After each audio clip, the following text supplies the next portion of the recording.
స్వర్గీయ నందమూరి తారక రామారావు గారు దివ్యమోహన్ రూపం నన్ను సినిమా పట్ల ఆకర్షితుని చేసింది. ఆ పిచ్చి భయంకరమైన వ్యామోహంగా మారి సినిమా ఫీల్డ్కి వచ్చేటట్టు చేసింది. ఆయన ఎక్కడున్నా కూడా మా సంస్థని, నాలాంటి ప్రపంచవ్యాప్తంగా ఆయనకున్న అభిమానుల్ని నడిపిస్తూ ఉంటారు. తన శక్తితో మమ్మల్ని ముందు నడుపుతుంటారని నమ్మే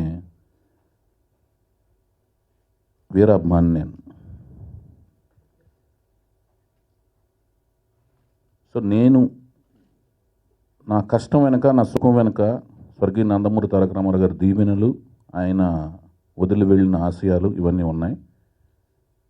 అలాంటి ఆత్మవిశ్వాసంతోనూ మడం తిప్పిన పోరాటంతోనూ సినిమా ఫీల్డ్కి వచ్చి దర్శకుడిగా ఎదిగి, నిర్మాతగా మారి, డిస్ట్రిబ్యూటర్గా, ఎగ్జిబిటర్గా, స్టోరీ రైటర్గా ఎన్ని శాఖలు నిర్వర్తిస్తూ ఈ రోజున మీ అందరి ముందు ఒక గుర్తింపు పొజిషన్ తెచ్చుకున్నందుకు నాకు ఆనందంగా ఉంది. ఇంకా ఇప్పుడు రేయ్ సినిమా అనేది ఒక అద్భుతమైన అనుభవం నాకు నా జీవితంలో. అనుభవం ఎందుకంటున్నానంటే, ఎంతో కష్టపడ్డాం. ఆ కష్టం మా ప్రొఫెషన్ రీత్యా కష్టపడతాం ఒకటి, ప్రతికూల పరిస్థితుల్లో అంటే ఏ పని చేసినా కూడా అది మాకు ప్రతికూలం అవుతుండేవి. ఇందులో ఎవ్వరి తప్పు లేదు. కానీ ఆ ప్రతికూల పరిస్థితుల్లో ఒక అనుకూలమైన అద్భుతమైన ప్రోడక్ట్ కోసం కాంప్రమైజ్ కాకుండా పోరాటం చేసే ఒక యుద్ధంలో లేట్ అవుతూ వచ్చింది. దానికి చాలా కారణాలు ఉన్నాయి. ఆ కారణాలన్నీ కూడా ఇది అద్భుతమైన విజయం సాధించిన తర్వాత ఒక బుక్గా కనుక రాస్తే చదివే వాళ్ళకి, ఆ చదివిన ద్వారా వినే వాళ్ళకి నిజంగా ఇన్ని ఘట్టాలు ఉన్నాయి, ఇందులో అందరూ ఇంత కష్టపడినా కూడా ఇన్ని ప్రతికూల పరిస్థితులు ఉన్నాయని ప్రతి ఒక్కరికి అర్థమవుతుంది. నాకు ఎప్పుడు ఒక డైలాగ్ ఎప్పుడు లైఫ్లో నాకు గుర్తుంటుంది. అదే నేను ఫిలాసఫీగా ఫీల్ అవుతుంటాను. మనం అనుకున్నవి ఎప్పుడూ జరగవు, అనుకోనివి మాత్రం అప్పుడప్పుడు జరుగుతుంటాయి. అలా నేను ఎప్పుడు అనుకోలేదు. ఒక 3.5-4 ఏళ్ల పాటు ఒక సినిమా తీయాల్సి వస్తుంది, ఒక సినిమాతో జర్నీ చేయాల్సి వస్తుందని నేనే కాదు, ఏ డైరెక్టర్, ఏ ప్రొడ్యూసర్ ఊహించరు. అలాంటిది జరిగింది. బట్ ఈ జరిగిన వాతావరణంలోంచి ఒక అద్భుతమైన ప్రోడక్ట్ని డెఫినెట్గా సాధించామని ఒక ఆత్మసంతృప్తి ఉంది. ఇంత ఒక అద్భుతమైన ప్రాజెక్ట్కి మెటీరియలైజ్ అవటానికి కానీ, ఈ ప్రాజెక్ట్ అనుకోవటానికి కానీ ముఖ్య కారణం సాయి ధరమ్ తేజ్ యొక్క అప్పీరెన్స్ నన్ను అతని వైపు తిప్పుకునేలా చేసింది. సాయి ధరమ్ తేజ్ అంటే నాకు ఎవరో తెలియదు. చాలాసార్లు చెప్పాను. ఒక నిరాశ నిస్పృహ వాతావరణం మధ్యలో నేను బయటకు వచ్చినప్పుడు బౌలింగ్ చేస్తూ కనపడ్డాడు. కనిపించిన మనిషిలో ఆ చిరంజీవి గారి యంగ్ డేస్లో ఉన్న కదలికలు, మూమెంట్స్ కనపడి, ఫీచర్స్ కనపడి, సినిమాలో యాక్ట్ చేస్తామని అడిగిన వెంటనే ఇలా మా మామయ్య గారు వాళ్ళు ప్లాన్ చేస్తున్నారని చెప్పారు. ఓహో అలా అనుకుని తర్వాత కొన్ని కనెక్షన్స్ ద్వారా ప్రాజెక్టు పవన్ కళ్యాణ్ గారు గైడెన్స్లో డిసైడ్ అవ్వటం జరిగింది. అదే రే అనమాట, సాయి ధరమ్ తేజ్ మొదటి చిత్రం.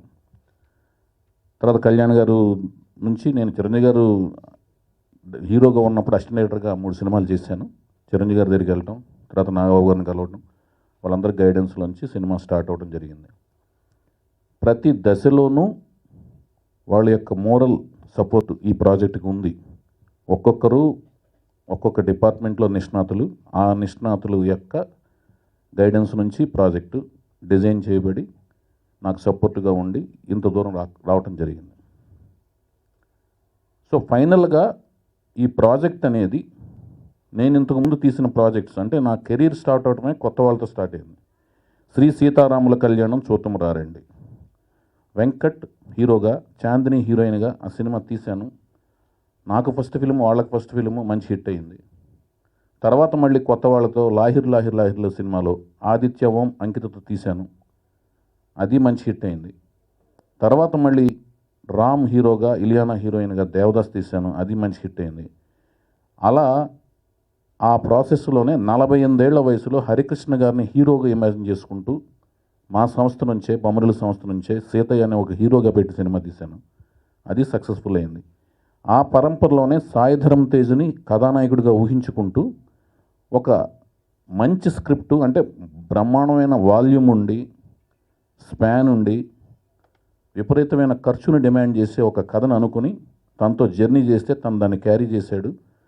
ఈ సినిమాల లాగానే ఇది కూడా మంచి హిట్ అవటమే కాకుండా వాటన్నిటిని అధిగమించే హిట్ అవుద్దన్న నమ్మకంతో నాకు ఉంది. ఎందుకుందంటే ఈ సినిమా పబ్లిసిటీ స్టార్ట్ చేసిన విషయంలోనే మీరు గమనించుంటారు. ఒక స్టాంప్ అనే దాంతో ఫస్ట్ పబ్లిసిటీ స్టార్ట్ చేశాను. మీ విలువైన సమయం వృధా కాదు, సాటిస్ఫాక్షన్ 100% గ్యారంటీడ్ అని పెట్టాను. సో డెఫినెట్గా థియేటర్కు వచ్చిన వాళ్ళు ఒక కొత్త కథను చూస్తారు, కథనాన్ని చూస్తారు, కొత్త వాతావరణం చూస్తారు. ఫస్ట్ హాఫ్ వెస్ట్ ఇండీస్ వాతావరణంలో చూస్తారు, సెకండ్ హాఫ్ అమెరికా వాతావరణంలో చూస్తారు. ఆర్టిస్టుల దగ్గర నుంచి వాళ్ళ పాత్రలకు తగ్గట్టుగా ఇంటెన్సిటీ ఆఫ్ ఎనర్జీ లెవెల్స్ చూస్తారు. సాయి ధరమ్ తేజ్ ఒక పక్కన, అలాగే సయామి కేర్ అనే శబనాద్మి మేనకోళ్ళు, ఆవిడ ఫస్ట్ ఫిల్ము. ఆ అమ్మాయి ఇప్పుడు రాకేష్ ఓం ప్రకాష్ మెహ్రా డైరెక్షన్లో తన సెకండ్ ఫిల్ము, హిందీలో ఫస్ట్ ఫిల్మ్ చేస్తుంది అమ్మాయి. అలాగే శ్రద్ధాదాసు, వీళ్ళ ముగ్గురు. అలాగే దుర్యోధన క్యారెక్టర్ వేసిన అర్పిత్ రాంక, అంటే టీవీలో దుర్యోధనగా ఫెమిలియర్ అతను.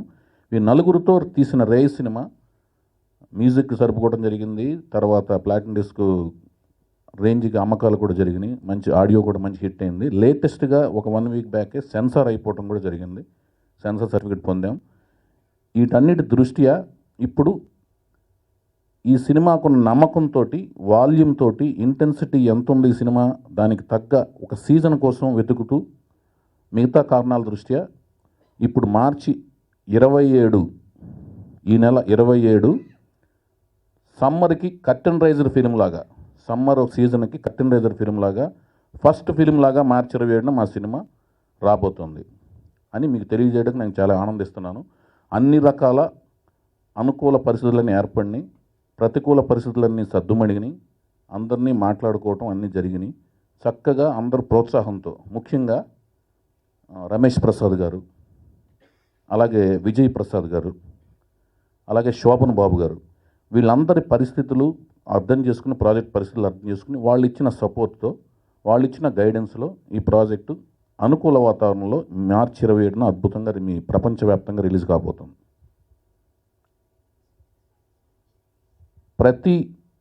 కష్టపడిన ప్రతి ఒక్క వ్యక్తిని ఎంత మూలలో దాక్కున్నా కూడా ఆ ప్రోడక్ట్ని, ఆ మనిషిని, అతని యొక్క టాలెంట్ని గుర్తించే లక్షణం మన తెలుగు ప్రేక్షకులకి ప్రతి ఒక్కసారి ఉందని నిరూపించుకున్నారు. అలాగే మా ఈ కష్టాన్ని కూడా గుర్తించి అద్భుతమైన ఆదరణ ఇస్తారని మనస్ఫూర్తిగా నేను నమ్ముతున్నాను. ఆ నమ్మకంతో ఇవాళ నుంచి ఈ cinema pre release publicity start చేస్తున్నాం. దానికి నాకు ఎన్నాళ్ళుగానో మీరు అందరూ తెలుసు, ఎలక్ట్రానిక్ మీడియా ప్రతినిధులుగాను, జర్నలిజం ప్రతినిధులుగాను, అలాగే అన్ని రంగాల్లో మీరు ప్రతి స్టేజ్లో, నా ప్రతి స్టేజ్లోనూ మీరందరూ నాకు స్నేహితులు, సన్నిహితులు. మీ అందరి ప్రోత్సాహం, గైడెన్సు, సలహాలు ఈ ప్రాజెక్టుకి కావాలి. ఎందుకంటే ఒక కష్టాల్లోంచి వస్తున్న ఈ ప్రాజెక్టుకి మీ బ్లెస్సింగ్స్, మీ విషెస్, మీ తోడ్పాటు, సహకారం కావాలని మనస్ఫూర్తిగా కోరుకుంటూ, నా ఈ ప్రయత్నం విజయవంతం అవుతుందని పైనుంచి, అలాగే మన తేజు వాళ్ళ మామయ్య గారు చిరంజీవి గారు, పవన్ కళ్యాణ్ గారు, అలాగే అరవింద్ గారు, వీళ్ళందరి సహాయ సహకారాలతో, వాళ్ళ గైడెన్స్తో, అలాగే నన్ను పైనుంచి దీవించే స్వర్గీయ నందమూరి తారక రామారావు ఆశీస్సులతో మార్చి 27న మీ ముందుకు రాబోతుందని తెలియజేయటకు మనస్ఫూర్తిగా ఇంకోసారి ఆనందంగా నేను సెలవు తీసుకున్నాను. ఫస్ట్ ఫిలింలోనే, ఫస్ట్ ప్రొడక్ట్లోనే ఇంత అద్భుతంగా చేశాడేంటి అని డెఫినెట్గా మీరు కాన్ఫిడెన్స్గా చూసి, అంటే మొదటి సినిమా కాదు, ఒక 10 సినిమాల అనుభవంతో చేసిన ఒక ఆర్టిస్ట్ లాగా ఉన్నాడు అన్న రేంజ్కి మీరు ఫిక్స్ అవుతారు, డెఫినెట్గా ఫీల్ అవుతారు. అది నా నమ్మకం. అంత టైం స్పెండ్ చేసి నా ప్రాజెక్ట్కి డేట్స్ ఇచ్చి, అంటే ప్రొడ్యూస్ చేయడం, డైరెక్ట్ చేయడం అనేది క్రియేటివిటీతో కూడిన పని, ప్రొడ్యూస్ చేయడం అనేది వనరులు తీసుకొచ్చే పని. ఈ 2 పనులు కష్టంతో పాటు ఎట్లాంటి పరిస్థితుల్లో సరే బెండు తిరిగేలాగా వర్క్ చేయడం అనేది ఆర్టిస్టుల యొక్క సహాయ సహకారాలు డెఫినెట్గా ఉండాలి. అందులో కొత్త ఆర్టిస్టులకి ప్రతిదీ భయంకరంగా ఉంటుంది, భయంగా ఉంటుంది. ఇన్ని గంటలు పని చేయాలా, అమ్మో ఇక్కడ షూటింగ్ దిగిన వెంటనే పని చేయాలా, అక్కడికి వెళ్ళాలి, ఇక్కడికి వెళ్ళాలని. నాతో నేను పనిచేసిన ఫస్ట్ ఫిల్మ్ నుంచి కూడా కొత్త ఆర్టిస్టులు అందరూ కూడా నాకు ఎంతో సపోర్ట్ ఇచ్చారు. నా right from the first film నుంచి కూడా నన్ను నమ్మారు.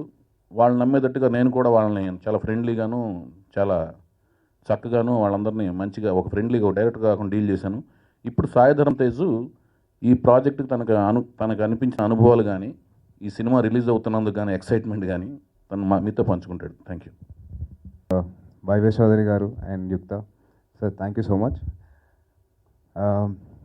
మార్చి 27 అనే డేట్కి మాకు చాలా చిన్న సెంటిమెంట్ ఉందండి. నా ఫస్ట్ ఫోటోషూట్ రే సినిమాకి నేను చేసింది 2011 మార్చ్ 27, 2010 మార్చ్ 27 అండి. అలాగే షూటింగ్ మేము స్టార్ట్ చేసింది 2012 మార్చ్ 27 అండ్ 2015లో మా సినిమా రిలీజ్ అవుతుంది అరౌండ్ మార్చ్ 27. సో ఈ కోయిన్సిడెన్స్ అసలు నేను పెద్దగా చాలామందికి పెద్దగా ఏమనిపించుకోవచ్చు కానీ బట్ చాలా మంచి సెంటిమెంట్గా ఫీల్ అవుతున్నాను. అండ్ చాలామంది చెప్పాను మరి సినిమా రిలీజ్ అవుతుంది మార్చ్ 27 అంటే ఊరుకో ఏం జోకులు వేస్తున్నా అని చెప్పి అన్నారు.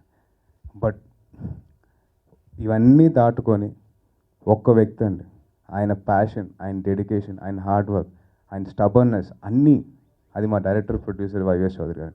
ఆయన నేను హ్యాట్స్ ఆఫ్ చెప్పుకోవాలి. ఎందుకంటే మేము ఇన్నిసార్లు ఇది పోస్ట్పోన్ చేసినా ఏం చేసినా కానీ ఆయనలో మాత్రం ఎనర్జీ ఎక్కడ తగ్గలేదు. ఆయన పోరాటం చేస్తూనే ఉన్నారు, ఎప్పుడు సినిమా వస్తుంది వస్తుంది వస్తుంది వస్తుంది అని. నేనైనా కానీ మధ్యలో నా 2వ సినిమా రిలీజ్ అయిపోయింది, my career is going.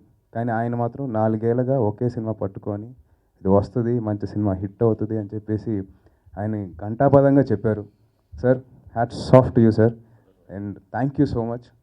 So నాకు మళ్ళీ ఇంకో ఛాన్స్ ఇస్తారు కదా. సో నేను డెఫినెట్గా ఒకటి ప్రామిస్ చేస్తాను సార్, ఆన్ స్టేజ్ అగైన్ మీతో నేను తప్పకుండా మళ్ళీ సినిమా చేస్తాను. మీరు నాకు ఛాన్స్ ఇవ్వాలే కానీ మీరు మామూలుగా చిన్న సినిమా చేసినా నేను చేస్తాను, పెద్ద సినిమా చేసినా నేను చేస్తాను. అదంతా మీ చేతిలో ఉంది. డెఫినెట్గా మనం మళ్ళీ ఒక మంచి పెద్ద ప్రాజెక్ట్ కోసమే కలిసి పనిచేద్దాం భయ్య, అసలు అందులో డౌటే లేదు. నువ్వు నాకు దొరికిన ఒక భయంకరమైన అప్పీల్ ఉంటూ మంచి రేంజ్కి వెళ్ళే హీరో నువ్వు. నేను వదులుకోను, అలాగే నువ్వు కూడా నాలాంటి అన్కాంప్రమైజ్డ్ మేకర్ని డైరెక్టర్ని వదులుకో నమ్మకం నాకు ఉంది. మన ఇద్దరు కాంబినేషన్లో సినిమాలు ఉంటాయి. Thank you sir. సో మీ అందరి ముందు ఆయన చెప్పారు నాతో ఇంకో సినిమా తీస్తాను, so I'm happy and thank you so much. So రే తోటి మేము మార్చ్ 27న మేము మీ ముందుకు వస్తున్నాం. ప్లీజ్ మీ సినిమా చూసి మమ్మల్ని ఆశీర్వదిస్తారని, ఆ సినిమా మిమ్మల్ని అలరిస్తూనే ఆశిస్తున్నాను. Thank you so much. జై హింద్.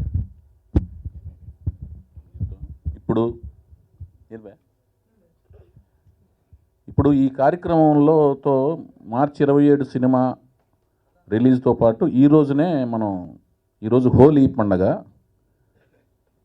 రకరకాల ఈ 3.5-4 ఏళ్ళుగా చాలా పండుగలు వచ్చినాయి వెళ్ళినాయి, ఏమీ నా హృదయానికి తాకలేదు. బట్ ఈ హోలీ అనేది కొంచెం బాడీకి టచ్ అయింది. ఎందుకంటే ఈ రోజు నా సినిమా రిలీజ్ అవుతుందని ఒక నమ్మకానికి వచ్చి అనౌన్స్ చేస్తున్నందుకు నాకు చాలా ఆనందంగాను కలర్ఫుల్గా అనిపిస్తుంది.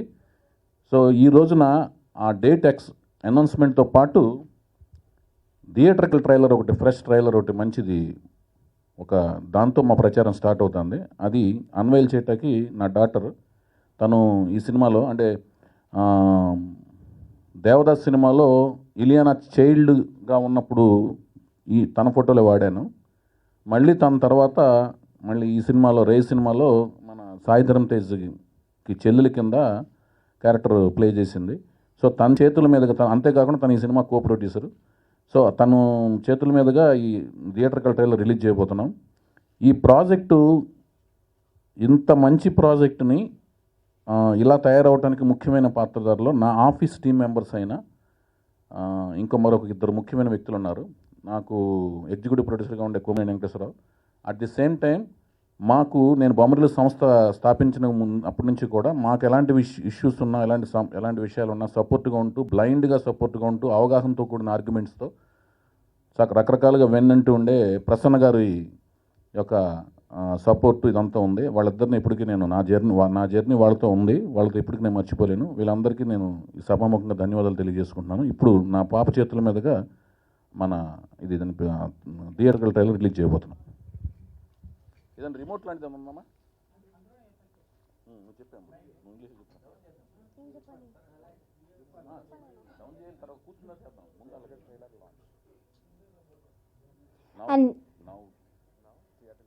And now I'm happy to launch the theatrical trailer.